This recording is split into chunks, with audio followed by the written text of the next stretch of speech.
everyone, and welcome to another episode of the Today's the Day Changemakers Podcast. I'm Jody Grinwald. This week, I am honored to have two guests joining me. Lisa Manyoky is the founder of Presence Intelligence, and Mark Iorio is the managing partner of BCAT Partners and President of the Mega Group. Both Lisa and Mark are also co-hosts with Cini on the show The Advocates, which you could see on RVN Television. Lisa and Mark are all about working with clients to bring them into their true, authentic alignment. It is always so wonderful to interview fellow coaches who have like-minded principles and care deeply about helping clients learn, grow, and thrive. To learn more about Lisa, go to presenceintelligence.com, and to learn more about Mark, go to themegagroup.com. Please subscribe to the Today's the Day Changemakers YouTube channel. Download the podcast from most streaming sites. Don't forget to like and follow us on Facebook and Instagram at Today is the Day, Live It. Also, to learn more about Today is the Day's overall programming, International Annual Forum, the upcoming Changemakers Connective, business coaching and consulting, go to todayisthedayliveit.com. The views expressed by all Today's the Day Changemakers podcast guests are their own. Their appearance on the Today's the Day Changemakers podcast does not imply any endorsement of them or any entity that they represent. Thank you and have a fabulous week, everyone. Hello, everyone, and welcome to another episode of the Today's the Day Changemakers podcast. I am Jody Grinwald, and as I say every single week, I get to interview the most incredible humans who are making a difference in the world, the inspirers, the changemakers. And with me today, I am so lucky I have two. I have Lisa Manyoky and Mark Iorio. Hello, everyone. How are you? Hi, Jody. Hello. How are you? I'm good. And Mark and I go back to way back when, 2005, I think is when we met, when I was working for the Heart Association. And Lisa is a newer friend now. So I'm so excited to have you both on. So I'm going to do what I always do. Read a little bit about your bios, and then we'll get into a conversation. Sound good? Sounds great. Yep. All right. Wonderful. So Lisa is the founder of Presence Intelligence, which is a movement that helps people become comfortably authentic so that they can attract people and opportunities that feel good and do them good. Lisa is known for intuitive understanding of people and communication dynamics. She is a words maestro. Lisa, I love that. A words maestro. that was awesome. I loved reading that. Jody, and then just write an email that she doesn't like, and she'll show you how much. I'll fix it. Oh no! Well, you know what? I'm good to know now. I wonder what she's thought of some of my emails. That's going to be interesting. Okay. Good thing there was nothing fixed yet. All right, but I know who to go to now when I'm like not sure of grammar. That's awesome. And then Mark is a highly accomplished brand and culture executive with a quick understanding of business challenges, leading to insightful problem-solving solutions. Mark has the ability to assess an opportunity and uses a high EQ, love that, to understand what motivates teams and individuals. He's an honorary commander emeritus, 514th Air Mobility Wing, managing partner for BCAT Partners and President of the Mega Group. So that's kind of a very big overview because you guys do so much more. But the one thing I need to mention is that you're also hosts of The Advocate, correct? Right. Yes, Yep. Exactly. Yes, Awesome. We love it too. Thanks, Jody. Oh, I loved it too. It was one of my favorite interviews. So for those listening, you can go over to The Advocates, and I'll have Mark tell you and Lisa tell you how to find that, the show. But I was a guest, and it was one of my favorite interviews because you both come from, like myself, very heart-centered space because you want to get to the heart of what the person you're talking to is doing. So thank you for that. You're welcome. My pleasure.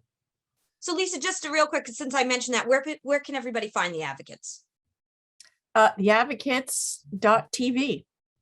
We have our own website, and we post all of the episodes as they are aired, or they can look at RVN Television as well and check out the Advocates link. Yeah, so it's rvntelevision.com, and we just scroll down and look for The Advocates, and you'll see a picture of Lisa, Cini, and me. And we're the three hosts, but what we've decided as hosts is that there's going to just be two of us interviewing folks. So right, did with you, Jody. Yeah. That's great. That's great. And like I said, I really enjoyed that conversation. So thank you. Okay. And I always ask my guests this question. So I'm going to ask you both this. Lisa, we'll start with you. So where did you grow up? Oh, in Hamilton, Trenton, New Jersey. I mean, Trenton, when, oh gosh, back in the 60s, 62, I was born. So, and then moved to Yardville, where I spent the better part of my life, which was suburbia. And then went away to college and landed back here. Mark, same question for you. I grew up in Ewing Township, and stayed pretty local. Lived in Hopewell for 20 years or so, and went to the College of New Jersey. I didn't leave Ewing Township. That's where I kind of grew up, and then when I built the house in Hopewell, it was only about 15 miles away. So now I live in Columbus, New Jersey, which is a little south, but Jersey guy through and through, Jody. Mercer County is a special place, though. It's funny because I've lived south by the shore, but when I worked in Mercer County for 7.5 years, that was my family. Even though I didn't live there, there's just something about Mercer County. I can't explain it. Yep. I love it. I love it. I mean, it's legacy for me. Same for you, Mark. I mean, Mark and I go way back to when our kids played ice hockey together. So we've known each other a long time as well. That was one of my questions I was going to ask you is how did you two meet and how long do you know each other? Oh boy, here we go. Oh boy, Mark's stealing himself for this. Mark was a super fan. How's that for diplomatic? I love it. See, you're a word maestro. And I didn't call myself a word maestro. That was a good friend of mine in North Carolina. When I would fix all of her languaging, she said, "Oh, you're the words maestro." So I was dubbed that by someone else. But Mark and has a son who played ice hockey with mine. And Mark was the consummate fan who periodically needed a little inspiration to not throw things or shout. So I managed the team and I would joke with him. But we go way back. Our kids played puck together. Hockey's a lifestyle. So we saw plenty of each other. And we became buddies. Mark, you want to add anything to that? Yes. No, I think that Lisa is right. I was a super fan. So what that means in layman's language is that I got very excited about plays that were happening on the ice and a little bit animated and sometimes a little bit loud. And sometimes I had an early departure from the rink, not my own doing. So Lisa and I became very close friends. And of course, she liked that. She always laughed when that happened, and it was all in fun. It was all doing, it was all rooting for the team, always rooting for the team. Of course. And I feel like in that sport, that's what happens. I just, certain sports, it's like, and like for the performing arts, because I'm on that side, it's always like the applaud in the, or scream, woo, in the crowd. Whereas sports, very different, right? Way different than that. And hockey is an entity unto itself. I mean, golf is polite. Hockey, it's noisy. I mean, every aspect of the game is noisy and the fans are excitable, just like the kids are. Yeah. What I love about the podcast is when I have guests on that I've known for a long time, I always learn something new about them. And Mark would not have been one of the people I would have thought of as a super fan. So you see, I learned something new today, which is so awesome. Well, probably off the air, Jody, I could tell you even more. Lisa could tell you even more. I would. That's right. I've leveraged. So Mark has to be really nice to me. I'm always nice to Lisa. Some secrets. I'm always nice to Lisa. I love Lisa. Yes. I love it. And then you two, so that's incredible. So you went from working together, and knowing each other through hockey to now being hosts of a show. That's pretty incredible. How did that come about? Lisa, you want to talk about that or you want me to share that? You can, because it started with BCAT. So we, Jody, we have, my partner and I, Al Cini, developed BCAT, which is the Brand and Culture Alignment Toolkit. And Lisa, the funny thing about Lisa and I is that she used to get mail, and she still does, I think, for the mega group at her company, at her business. And for some weird reason, it shows up at her office. And we reconnected a few years back, and Al, Lisa, and I went to lunch at Rats, and we sat down and had a conversation. and we were just talking about business and presence intelligence, of course, and BCAT. And there was a point in time where I said to Al, she would be pretty good as a host. I think Lisa would be really good as a host. And one thing led to another. My co-host on Morning Coffee, Jim DiLorenzo, decided that during COVID he didn't want to come back into the studio. So Keith Reynolds, the president of RVN Television, approached Lisa because I said, I've got the perfect co-host, Keith. I think my buddy would be a perfect co-host. And he reached out to Lisa and we became co-hosts on Morning Coffee. Now we've done that for the last 2+ years, I think. Going to be 3 in August. Yeah. 3 in August. And with Al, Lisa and I talking about the compilation of presence intelligence and BCAT, we decided that what we do, what we've always done, is help others. And I don't know whose brainstorm it was to come up with the advocates, but we collectively came up with the advocates, and it just became a movement. It's not just a program. As Lisa said earlier, Jody, we have the website. We're going to be doing, seminars and speaking engagements to help others understand what it's like to grow a business and to help others and to reach out and to be a community-minded person. And so it's really been remarkable. We just love working with each other. It's easy to work with each other. We finish each other's sentences, like Lisa wants to do right now for me. Well, and what's funny is that, talk about serendipity. I mean, I started getting email for the mega group months before, and I never got that mail before. Mail, not email. It was it was like letters in the mail, and the postman dropped. I never got mail like that before. And then suddenly for a few months, I'm getting mail. And then Mark calls and says, and he and Al have this BCAT, this brand and culture alignment toolkit. Now, I've been in the coaching circle for a long time. And they thought, well, maybe I could use this. But I said, oh my gosh, I have so many certifications and tool usage. I don't need one more, but maybe I know somebody who can. So that's why we got together to meet at RATS to discuss it, because I thought maybe I could refer. But it ended up being this wonderful kind of lockstep rapport where we just had a lot in common, got along really well. And they both at the same time said, she'd be a great host. She's a natural. And it sort of just came about like that. And then the Advocates was the producer, the owner of RVN, wanted me to have a show. Now, Mark already does another program called Rainmakers Roundup, where he spotlights rainmakers. We already did Morning Coffee. And I said, I'm not doing one more business show, but I will do a show about good people doing good. And he said, you really want to do that? I went, yeah, because it's the only one I'll do. And then I didn't want to do it alone. So I procrastinated, because it's really a lot of work to do a program that asks questions beyond just the typical superficial. I mean, we interviewed you, we dig a little, actually we dig a lot. And we want to show our guests' best assets with a little more energy and oomph than maybe just the typical passing by in the street kind of chatter.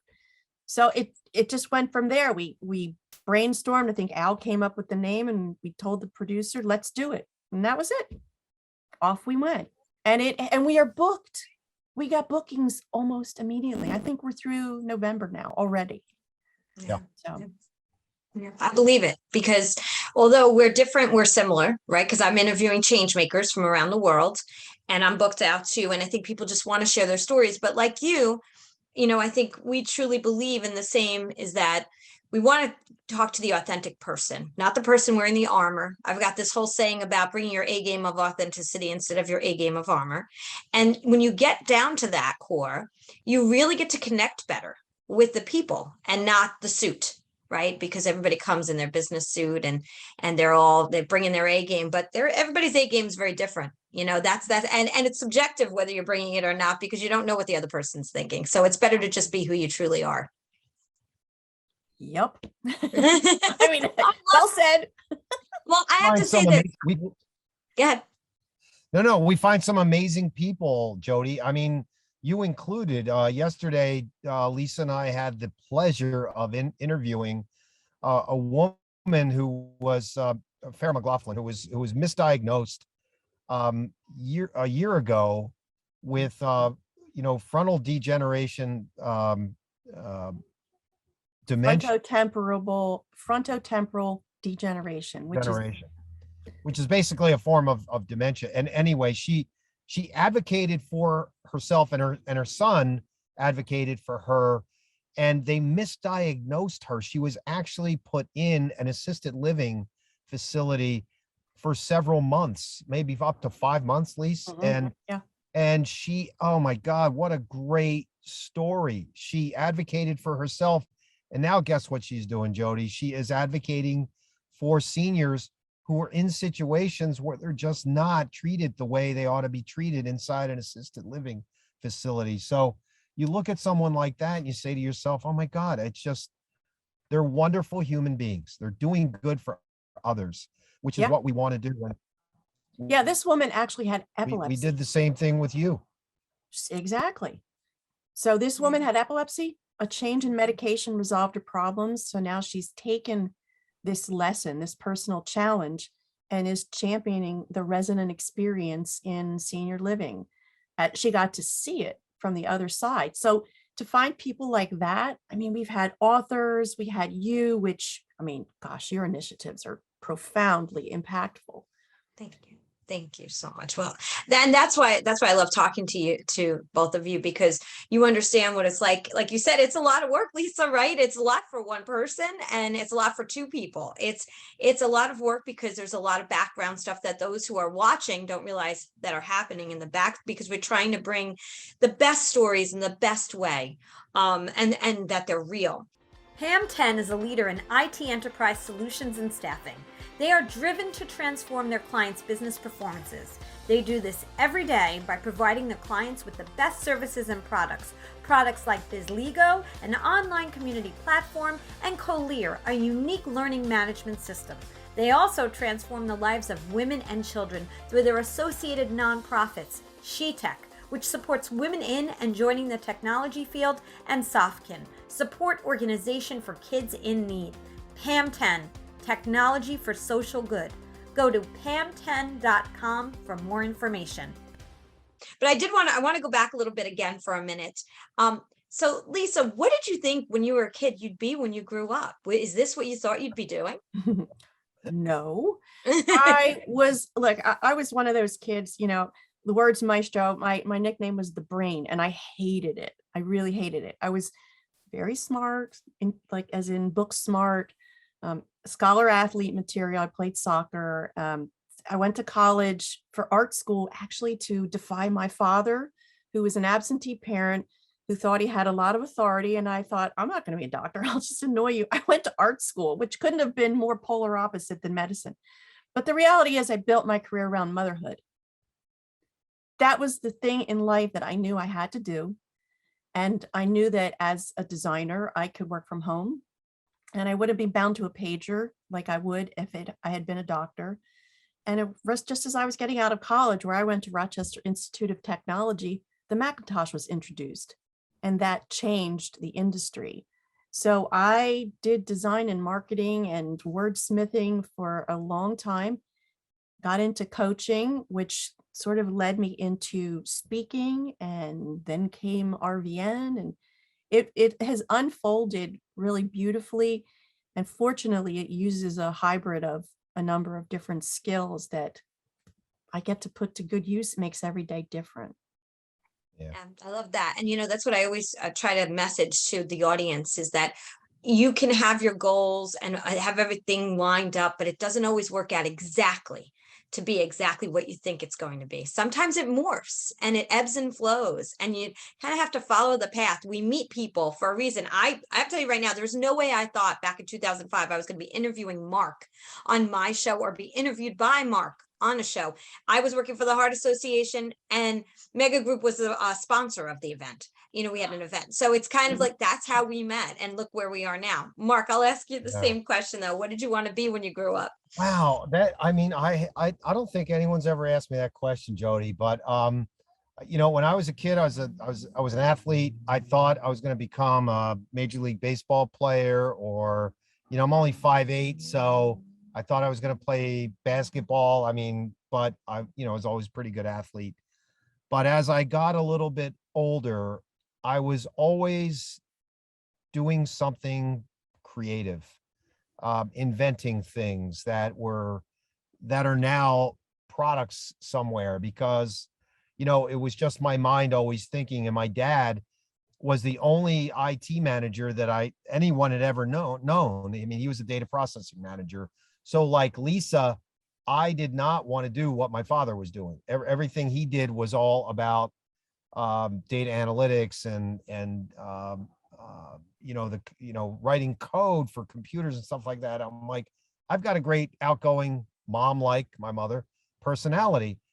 So when it got to the point where I was in college, and going through marketing and management and business administration at the College of New Jersey, I really wanted to get into management training and understand how management worked. And it was all about communications with me.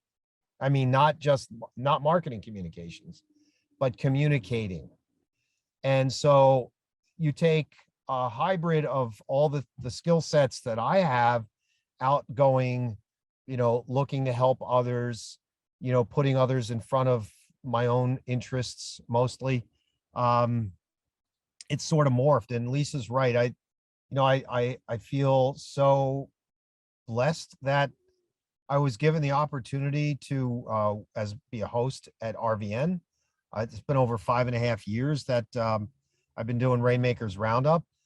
So all these things have kind of morphed into this one thing, and it's I'm amazed at what I've been able to accomplish in this world, and I thank my mom and dad, my family, and Almighty God for giving me the skills to do what I need to do. So I had no idea what the hell I was going to do when I was younger. I always thought I was going to be a baseball player. So I always love to ask that question, because we don't always take a look back at what we thought, where we'd be like you said, nobody's ever asked you that question before.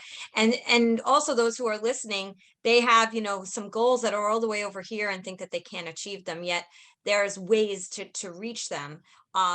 And you didn't know where especially when you don't know where you want to go. But the important thing is to surround yourself with people who know a little more than you. And that's right. I had two amazing mentors in my first job out of college that became father-like figures to me. And in both cases, Rich Capriati and Jim Napoli, both, they took not just a liking, but a love of who I am as a person, and shaped me for for basically who I am. Obviously my mom and dad had a lot to do with that growing up in my environment, but for those two men, to have taken me under their wing, I'm forever grateful for that as well. So mentoring is so important in growth.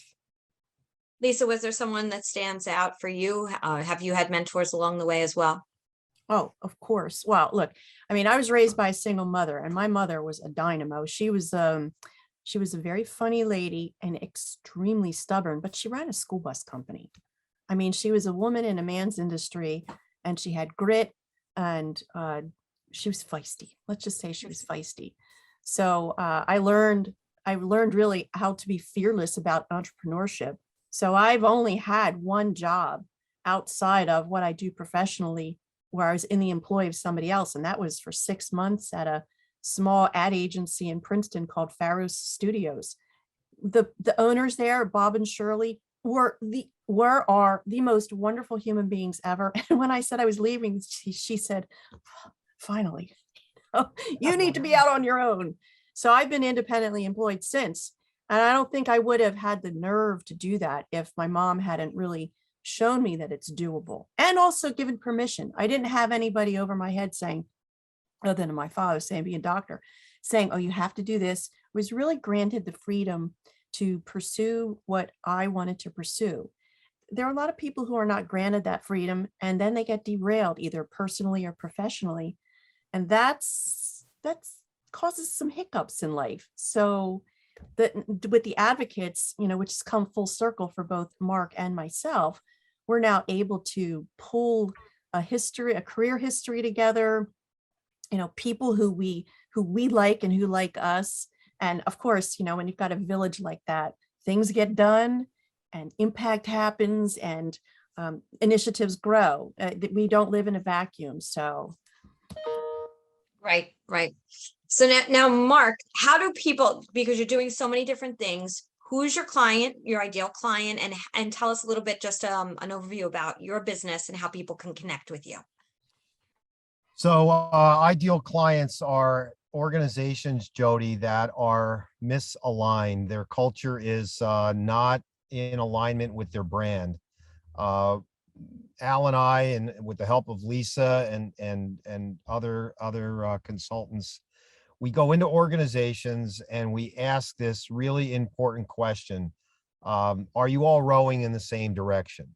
And if the answer to that is no, we have a methodology. It's a psychological, sort of cognitive process that connects the head with the heart to get everyone in the boat to row in the same direction. And that's called BCAT Partners. And that's under the umbrella of the mega group. So the mega group still exists, but that's kind of the marketing communication side of this. But BCAT is what occupies most of my life, and other than, the television programs and the nonprofit that I run. The best way to get a hold of me is always through LinkedIn. I go to LinkedIn and check me out on that. I'm active somewhat on Twitter, not so much on Instagram, but LinkedIn is my main, social media hub. And you can go, as Lisa said, you go to the Advocates, theadvocates.tv, and check that out. But it all ties back to RVN Television, for Rainmakers Roundup and the Advocates. BCAT is getbcat.com. So it's getbcat.com. And of course, as I said, BCAT stands for the Brand and Culture Alignment Toolkit, right? But it's a process. So. Absolutely. Sounds like it is. And Yeah, Lisa, for you? Now mine is, my professional focus is called presence intelligence. So I've been in the coaching circles, like I said, for a very long time. And I have trained in conversational intelligence, DISC assessments and whatnot. And I found that in terms of assessments, it bothered me that often at the end result, individuals were pigeonholed into a category. Like I joke around and say, you answer with a 1-point differential. One day you're duck, the next day you're pigeon. And you'll get a whole different set of recommendations, which really bugged me. Plus, there wasn't any one initiative that took all the aspects of life into consideration to determine your success in how you showed up. Emotional intelligence looks at emotions, or your emotional IQ, your EQ. Conversational intelligence looks at dialogue. Image consultants make you dress nice.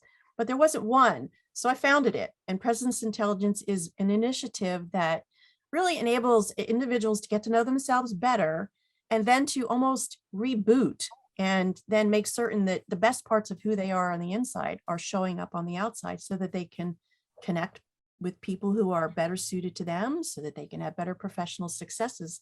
And it aligns very well with what Mark and Al do, because in an organization, which is comprised of people, a lot of organizations are run by policy.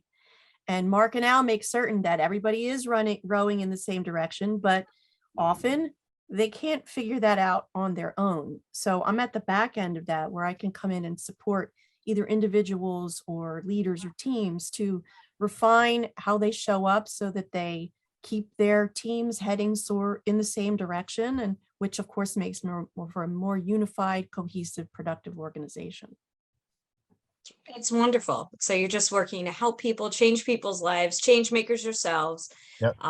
And bringing and advocating and helping other people share their advocacy, which is incredible. And I love it.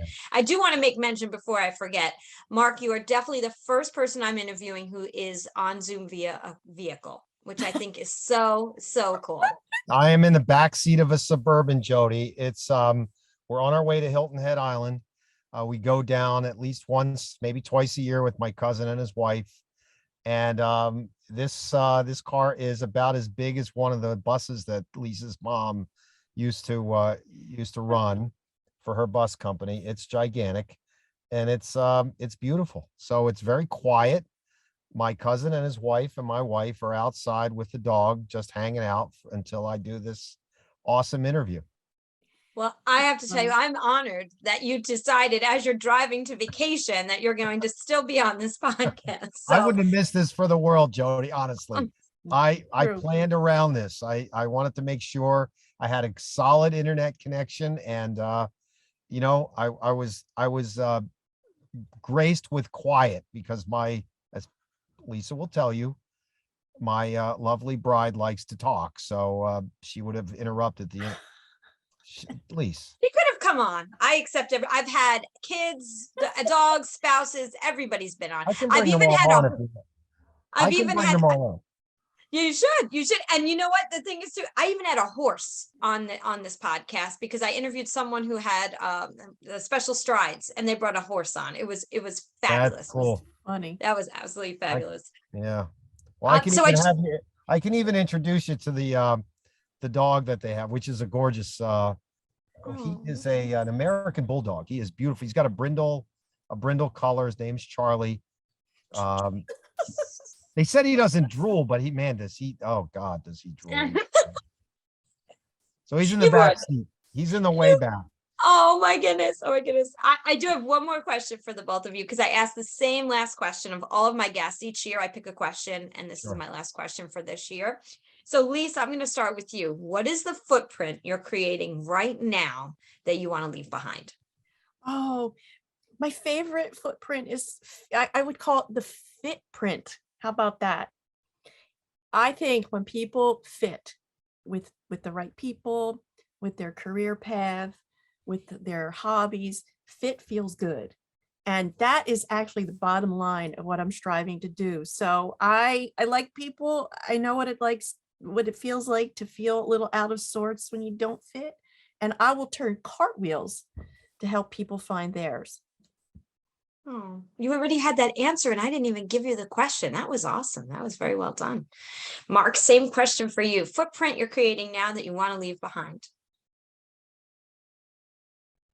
Jody, if we could leave behind the notion that when you build an organization, whatever it is, a nonprofit or a for-profit, that everyone follows a specific purpose that everyone feels comfortable with, and they're striving for not perfection but excellence each day, so that each person within the organization is they feel honored by being there, that being part of that organization, they feel like people really care about them, and they're contributing to the organization.